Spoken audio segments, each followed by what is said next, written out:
नमस्कार, मैं doctor Nemichand, assistant professor, government law college Pali. भारतीय साक्ष्य अधिनियम के अंतर्गत इस वीडियो में हम देखेंगे सेक्शन 47, 47A एंड 48। सेक्शन 47 है, वह बताता है opinion as to hand writing when relevant. हस्तलेख के बारे में है, राय कब सुसंगत है। जबकि न्यायालय को राय बनानी हो कि कोई दस्तावेज किस व्यक्ति ने लिखी या हस्ताक्षरित की थी, जब न्यायालय को कोई राय बनानी हो, सेक्शन 45 से हम पढ़ रहे हैं विशेषज्ञों की राय। उसी के अंतर्गत सेक्शन 45 में हमने पढ़ा था विशेषज्ञों की राय। उसी के अंतर्गत सेक्शन 47 ने वो हस्तलेख के बारे में, राय के बारे में बताता है कि क्या यह हस्तलेख, क्या ये जो हैंड राइटिंग है, क्या ये सिग्नेचर है उसी व्यक्ति का है। तब उस व्यक्ति के हस्तलेख से जिसके द्वारा वह लिखी या हस्ताक्षरित की गई अनुमानित की जाती है परिचित किसी व्यक्ति की यह राय कि वह उस व्यक्ति द्वारा लिखी या हस्ताक्षर की गई थी। तो ये कौन राय दे सकता है? जो उस हस्ताक्षर से परिचित व्यक्ति कि उसने वही लिखा था, जो उसके हस्ताक्षर को लिखते हुए देखा है या उससे परिचित है, वह व्यक्ति इसकी राय दे सकता है। अथवा लिखी या हस्ताक्षरित नहीं की गई थी, सुसंगत थी। ये बात करता है सेक्शन 47 के, क्या सुसंगत है। सेक्शन 47 कहता हाँ, जिस व्यक्ति जो उसके हस्ताक्षर से, हस्तलेख से परिचित है, उस व्यक्ति की राय भी सेक्शन 47 के अंतर्गत सुसंगत है। कोई व्यक्ति किसी अन्य व्यक्ति के हस्तलेख से परिचित तब कहा जाता है जबकि उसने उस व्यक्ति को लिखते देखा हो।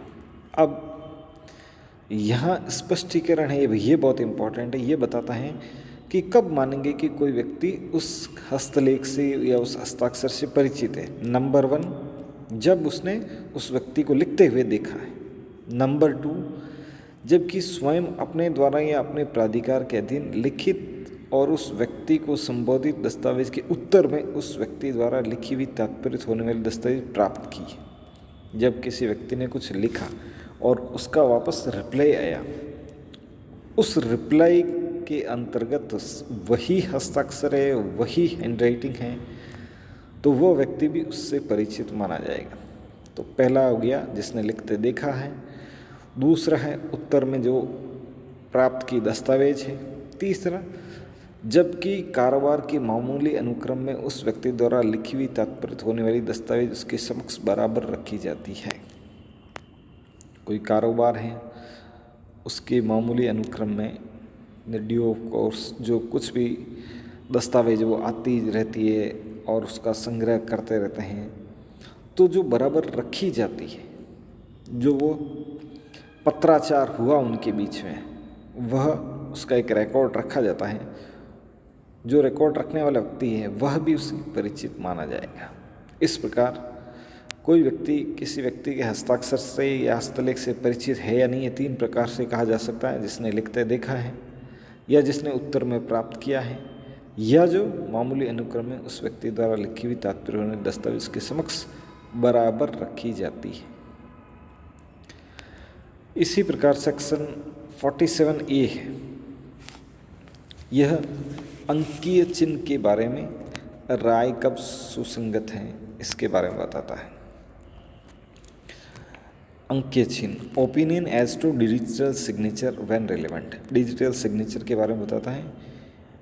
यह सेक्शन, यह IT एक्ट 2000 के द्वारा सेक्शन 7 के द्वारा जोड़ी गई थी। अंकीय चिन्ह के बारे में राय कब सुसंगत, जब न्यायालय को किसी व्यक्ति के अंकीय चिन्ह, किसी भी व्यक्ति के डिजिटल सिग्नेचर के बारे में कोई भी राय बनानी है, जब न्यायालय किसी व्यक्ति के अंकीय चिन्ह के बारे में राय बनानी हो, तब उस प्रमाणकर्ता प्राधिकारी, सर्टिफाइंग अथॉरिटी, प्रमाणकर्ता प्राधिकारी में सर्टिफाइंग अथॉरिटी की राय, जिसने अंकीय चिन्ह प्रमाण पत्र जारी किया है, उसकी राय सुसंगत है। कहीं विवाद है कि यह जो डिजिटल सिग्नेचर उस व्यक्ति के है या नहीं है, तो किसकी राय मानी जाएगी? प्रमाणकर्ता प्राधिकारी, सर्टिफाइंग अथॉरिटी है, वह अपनी ओपिनियन दे सकता है कि यह सही है या सही नहीं है, उसकी राय सुसंगत मानी जाएगी सेक्शन 47A के अंतर्गत। इसी प्रकार सेक्शन 48 अधिकार या रूढ़ि के अस्तित्व के बारे में राय कब सुसंगत है इसके बारे में बताता है। जबकि न्यायालय को किसी साधारण रूढ़ि, बार बार अपन ये सेक्शन में पढ़ेंगे, इस एविडेंस एक्ट के अंतर्गत बार बार शब्द आएंगे अधिकार रूढ़ि, तो यहाँ जिस रूढ़ि या अधिकार की बात हो रही है वह है साधारण रूढ़ि या अधिकार, एक जो जनरल कस्टम और राइट की बात हो रही है।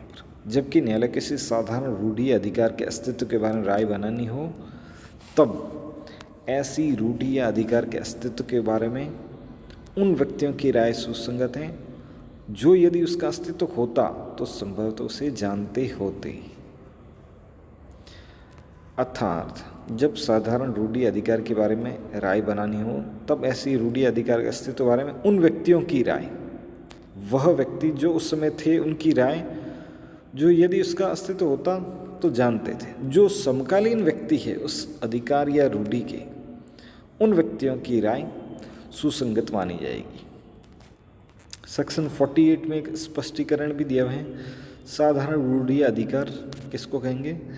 इसके अंतर्गत ऐसी रूढ़ियाँ अधिकार आते हैं जो व्यक्तियों के किसी काफ़ी बड़े वर्ग के लिए सामान्य है, किसी वर्ग विशेष के लिए, व्यक्ति विशेष के लिए नहीं, सामान्य वह अधिकार रूढ़ि कहेंगे जो रूढ़ि अधिकार आते हैं जो व्यक्तियों किसी काफ़ी बड़े वर्ग के लिए सामान्य है, एक बहुत बड़ा वर्ग उसके लिए सामान्य है, उसी को ही साधारण रूढ़ि या अधिकार कहेंगे। किसी व्यक्ति विशेष के लिए किसी भी रूढ़ि या अधिकार को साधारण नहीं कहा जा सकता।